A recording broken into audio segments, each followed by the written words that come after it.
UN general کے بیان پہ آؤں گا، لیکن اس سے پہلے مجھے اس مسلم ممالک کو لے کر کے ایک عام مسلمان میں، ہندوستان باہر کے دوسرے کسی بھی مسلم اور خاص طور سے فلسطین کے پس منظر میں اگر دیکھیں تو فلسطینی مسلمان اب تک کے یہ امید لگا رہے تھے کہ ہم پر جو وقفے سے مظالم ڈھائے جا رہے ہیں،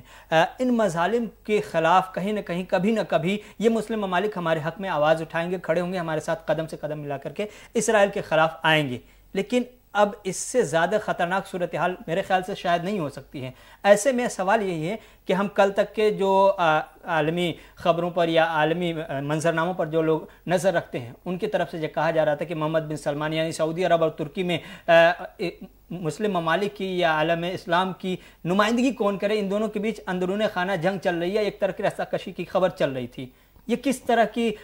باتیں ہو سکتی ہیں یا کس طرح کی سچائی اس کے پیچھے ہو سکتی ہے کہ یہ دونوں نمائندگی کر بھی سکتے ہیں، یا کرنے کے حوالے سے ان کے اس ٹاپک پر بات بھی ہونی چاہیے کہ ان کو نمائندہ بنایا جا سکتا ہے یا نمائندہ تسلیم کیا جا سکتا ہے کہ مسلم ممالک کے اوپر مسائل آئیں گے تو یہ سب سے پہلے ہوں گے اور سب سے پہلی صف میں آگے کھڑے ہوں گے؟ ایسے ہی وقت میں، ایسے ہی نازک وقت میں جو لیڈر کی پہچان ہوتی ہے کہ کون نمائندگی کر سکتا ہے، کون رہنمائی کر سکتا ہے۔ عام دنوں میں جب حالات معمول پر ہوں تو لیڈرشپ دینے کے لیے کوئی بھی تیار رہتا ہے، ظاہر ہے، لیکن جب نازک وقت آتا ہے، جب کرائسس کا وقت آتا ہے، تب اصل پہچان ہوتی ہے کہ لیڈرشپ کون دے سکتا ہے، کس کے اندر گٹس ہے، کس کے اندر قوت ہے، کس کے اندر ویژن ہے، کون دوراندیشی سے کام کر سکتا ہے۔ یہ ایسا ہی وقت میں نظر آتا ہے، اور اس نازک وقت میں جب فلسطین پر قیامت صغریٰ طاری ہے تو یہ کہا جا سکتا ہے کہ ایسے میں پوری کی پوری OIC لیڈرشپ، جو سو کالڈ جو لیڈرز ہیں، جو حکمراں ہیں، وہ پوری طرح سے ناکام ہیں۔ کوئی لیڈرشپ دینے کا اہل نظر نہیں آ رہا ہے، سب کے اپنے اپنے مفادات ہیں۔ ترکی جو ہے وہ چاہتا ہے، وہ اس کی نظر میں ناٹو ہے، محمد بن سلمان کے کچھ اور اپنے مفادات ہیں، ڈومیسٹک اور انٹرنیشنل۔ تمام لوگ اپنے اپنے مسائل، اپنے اپنے مفادات میں الجھے ہوئے ہیں، اور صرف زبانی جمع خرچ سے کام لیا جائے۔ سنجیدگی کبھی کبھی نظر ضرور آتی ہے ان کے بیانات سے، لیکن عملی طور پر جو پریکٹیکلی جو گراؤنڈ پر کیا ہو رہا ہے اس سے لگتا ہے کہ ان کی کچھ بھی نہیں چل رہی ہے، یہ خامخواہ کی زبانی جمع خرچ سے کام لے رہے ہیں۔ گویا مسلمانوں کو اس خوش فہمی سے نکل آنا چاہیے کہ محمد بن سلمان ہو یا پھر ترکی کے اردگان ہو، یہ دونوں جو اب تک کے یہ باتیں چل رہی تھی کہ ان دونوں میں سے کوئی ایک عالم اسلام کی قیادت کر سکتا ہے یا اس کا اہل ہو سکتا ہے، کیا اب وقت آ گیا کہ مسلمانوں کو اس خوش فہمی سے باہر آ جانا چاہیے اور اپنے کاندھے پہ اپنا سر رکھ کے چلنا چاہیے؟ یقیناً خود اعتمادی بہت ضروری ہے،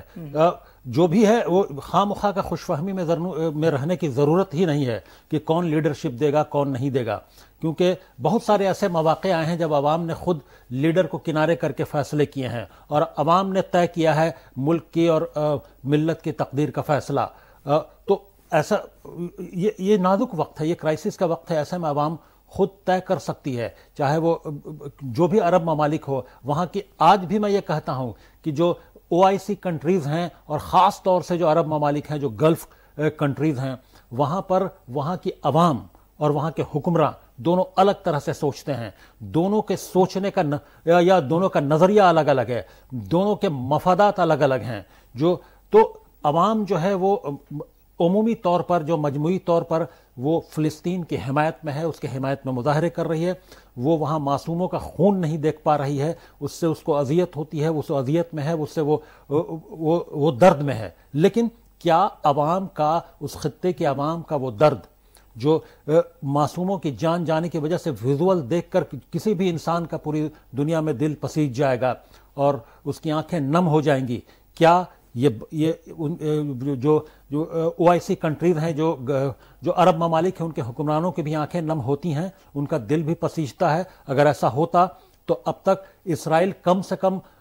یہ فلسطین میں، غزہ میں عوام پر بمباری نہیں کر رہا ہوتا۔ عوام کی اتنی بڑی تعداد میں 5000 سے زیادہ جو جانیں گئی ہیں معصوموں کی، جو سویلینز کی، اس میں کتنے حماس کے لیڈر ہیں، اس کا حساب چاہیے دنیا کو، کہ کتنے حماس کے لیڈر ہیں، اس کا حساب چاہیے دنیا کو، کہ حماس سے لڑائی ہے اسرائیل کی تو حماس کو چن چن کر مارنا چاہیے، آئیڈینٹیفائی کر کے وہ ماریں، اور اس کا حساب اسرائیل کو دینا ہوگا کہ حماس کے کتنے لوگوں کو مارا۔ اس کے بعد کیا سویلینز کو مارنا یہ مقصد ہو گیا ہے؟ اس آڑ میں یہ سوال اٹھے گا۔ ظاہر ہے یہ سویلین کا ہی زیادہ نقصان ہوتا جا رہا ہے، اور ہم اگر یونیسیف کی ایک تازہ ترین رپورٹ کو کوٹ کریں تو یونیسیف نے کہا ہے کہ ہر دن یعنی 24 گھنٹے میں فلسطین کے اندر 400 کے آس پاس بچے یا تو شہید ہو جاتے ہیں یا زخمی ہو جاتے ہیں. یہ 400 روزانہ کی بنیاد پر ہے. اب میرا ایک سوال اور اسی سے ملتا جلتا، پچھلے دنوں قریب سال 1.5 سال پہلے یا اس سے پہلے ٹرمپ کے زمانے میں جب ہم نے دیکھا تھا کہ کچھ مسلم ممالک نے اسرائیل کو تسلیم کیا تھا، عرب ممالک نے، UAE اس میں ایک نمبر پر تھا، تب یہ سوالات اٹھ رہے تھے اور ہنگامہ بھی ہو رہا تھا کہ آپ کیوں ایسا کر رہے ہیں. تب جواب دیا گیا تھا کہ یہ ہم رشتے اس لیے بنا رہے ہیں تاکہ مسئلہ فلسطین کو حل کیا جا سکے. کیا وہ جھوٹ تھا اس وقت؟ یقیناً وہ اس وقت بھی اسرائیل اپنے موقف پر قائم تھا جب یہاں نیگوشیشنز چل رہی تھیں UAE اور باقی دوسرے ملکوں سے، تو اس وقت بھی اسرائیل کی ایکسپینشنسٹ پالیسی چل رہی تھی، اور وہ نئی آبادی جو سیٹلرز ہیں وہ یہ فلسطین کے اور غزہ کے علاقوں میں وہ بس رہے تھے، وہ تب بھی جاری تھا، وہ کبھی رکا نہیں.